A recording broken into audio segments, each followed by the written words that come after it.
શું તમને ખબર છે કે અનનેસેસરી એન્જિયોગ્રાફી એ તમારા હાર્ટને ડેમેજ કરે છે? હાર્ટમાં થોડું બળતરા જેવું લાગે છે, ચલને યાર એન્જિયોગ્રાફી કરાવડાવી દઈએ.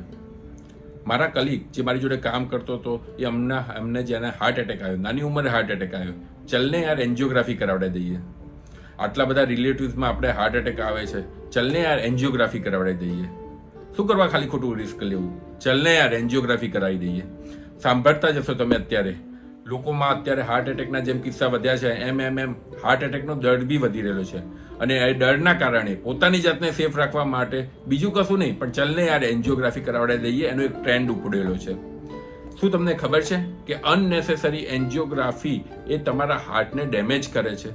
એન્જિયોગ્રાફી કોઈ બી ડોક્ટર દ્વારા ક્યારેય બી એક પ્રાઇમરી ડાયગ્નોસ્ટિક ટેસ્ટ દ્વારા અપ્રૂવડ જ નથી. પણ અનફોર્ચ્યુનેટલી લોકો એટલા ડરેલા છે અને સાચું ગાઈડન્સ મળવાના લીધે ફટાફટ જઈને ચલો એન્જિયોગ્રાફી કરાવડાવી દઈએ, 10-12 હજાર રૂપિયાનો ખર્ચો થાય છે, એનાથી વધુ શું નુકસાન છે? પણ એના રહેલા નુકસાનને લોકો સમજી જ નથી શકતા. જ્યારે બી એન્જિયોગ્રાફી કરવામાં આવે છે ત્યારે તમારી હાર્ટની નળીની અંદરથી તમારે એક તાર નાખવામાં આવે છે. એ તાર તમારા હાર્ટ સુધી જાય છે. એ હાર્ટમાં જઈને ત્યાંથી ડાઈ ઇન્સર્ટ કરે છે. જ્યારથી તમે કંઈ બી વસ્તુ શરીરની અંદર નાખો એટલે એ જે પતલી નસની અંદરથી તાર જતો હોય તો એ તારથી તમારી એ નસની વોલને ડેમેજ થવાની શક્યતા હોય છે. એના સિવાય બી વધુ જ્યારે બી તમને એ ડાઈ નાખે છે એ ડાઈ તમારા શરીરની કિડનીને બી અસર કરી શકે છે. દર 15-20 પેશન્ટની અંદર એક પેશન્ટમાં જ્યારે એન્જિયોગ્રાફી થાય છે ત્યારે થોડું કિડનીને ડેમેજ કરે છે.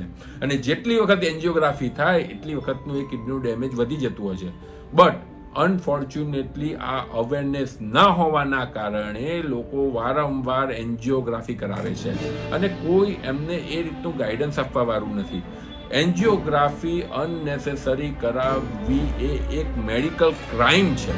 તમે કઈ રીતે એન્જિયોગ્રાફી કરાવી શકો? તમને ખબર છે કે એસિડિટીનું છે, તમને ખબર છે કે ECG, ઇકો, TMT નોર્મલ છે, તો પછી શું કરવા એન્જિયોગ્રાફી કરાવવું જોઈએ? રૂટીનલી પેશન્ટો બી બીકના મારે શું કરવા એન્જિયોગ્રાફીમાં જવું પડે? તમારે એક વખત પ્રાઇમરી ડોક્ટર કન્સલ્ટેશનની સલાહ લઈને કાર્ડિયોગ્રામ, ઇકો, TMT, વધુમાં વધુ CT, કોરોનરી, કેલ્શિયમ સ્કોર આ 4 વસ્તુ કરાયા પછી જરૂર લાગે તો જ એન્જિયોગ્રાફીમાં જવું જોઈએ. અને એન્જિયોગ્રાફીમાં બી 2 રીતની એન્જિયોગ્રાફી થતી હોય છે, કન્વેન્શનલ એન્જિયોગ્રાફી અને સિટી કોરોનરી એન્જિયોગ્રાફી. કન્વેન્શનલ એન્જિયોગ્રાફીની અંદર છેક સુધી તાર નાખવામાં આવે છે, જ્યારે સિટી કોરોનરી એન્જિયોગ્રાફીની અંદર છેક અહીંથી ખાલી ડાઈ નાખવામાં આવે છે. એટલે દરેકના ઇન્ડિકેશન અલગ અલગ છે. જે આપણો કન્સેપ્ટ મગજમાં અત્યારે ચાલે છે કે ચલને યાર એન્જિયોગ્રાફી કરાવડાવી દઈએ, તો એના લીધે અનનેસેસરીલી તમે તમારા બોડીની જોડે છેડા કરી રહ્યા છો અને ડેમેજ કરી રહ્યા છો.